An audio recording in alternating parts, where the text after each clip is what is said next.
Hello everybody, today back in another video. Alright, my tennis friends on the roll. This video is going to be about Alcaraz Fritz, the Tokyo Final in Japan. I usually don't preview these kind of finals because this is not a Grand Slam final or a Masters for that matter. It is a 500 class tournament. But I will do a short preview. The reason being is because Fritz defeated Alcaraz in the last meeting, which was at Laver Cup. Laver Cup, a tournament where you don't get any ATP points. A tournament that I never follow. I've never seen Laver Cup in 8 years since it started in 2017. So, of course, Alcaraz didn't lose that match against Fritz with purpose. Of course, Alcaraz tried to win that match. It is an exhibition tournament, Laver Cup, where players don't get, like I said, ATP points, but the head-to-head counts. But do I like Laver Cup? No, I don't like it. I respect those who does. I don't mind those who does, but for me, following a tournament where in that kind of format, Europe versus world, where it is a 3-day event, I believe, Friday, Saturday, Sunday, if I'm not mistaken. It just doesn't get my attention. It just doesn't do. For me, tennis is a competition. And when I mean competition is where you get ATP points. Right, and I don't get why the head-to-head is counting when you don't get any ATP points. Some of it is just insane. Really, it is just insane.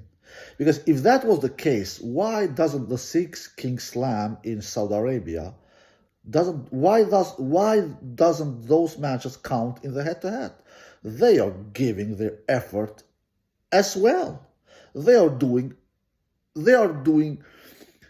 playing as hard, as crazy there as well, because of the big amount of money that are on the line. So, but there, the head-to-head is not counting, but at the Laver Cup, the head-to-head is counting. And we know why, because it's because Federer is the owner, the person, together with his agent who has started the Laver Cup. So it is because of that why the head-to-head is counting.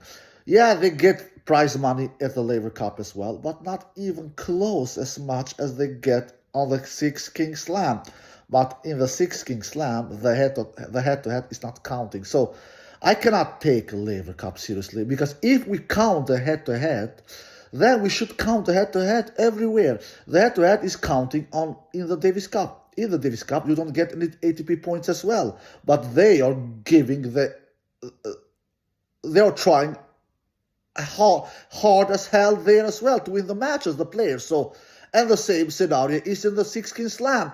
And the same scenario is in the Laver Cup. So, in all of these 3 events, which are all 3, if you count, which in all 3 of them you don't get any ATP points, they are doing their best. They are not going in the court and not trying to win the matches, but they are counting the head-to-head only in the Laver Cup and in the Davis Cup, but not in the Six King Slam. Nevertheless, my point for the video is that Fritz defeated Carlos Alcaraz in the Laver Cup. Let's see if Fritz can defeat Carlos Alcaraz here in Tokyo Final, because before that Laver Cup match versus Fritz and Alcaraz, Fritz has never defeated Carlos Alcaraz in 3 meetings. The head-to-head was 3-0 to Alcaraz. Now the head-to-head is 3-1 to Alcaraz because Fritz defeated Alcaraz in that Laver Cup match, and that Laver Cup match is counting on the head-to-head. My point is, Fritz will not defeat Alcaraz in this Tokyo Final, because Alcaraz will be a completely different animal here in this Tokyo Final than what the case was in that Laver Cup match 1 week or 10 days ago. And that's why I'm previewing that Alcaraz will defeat Taylor Fritz in this Tokyo Final and not lose like he did in that Laver Cup match. Alright guys, I hope you enjoyed the video. If you did, give it a thumbs up, subscribe, see you next time. Peace.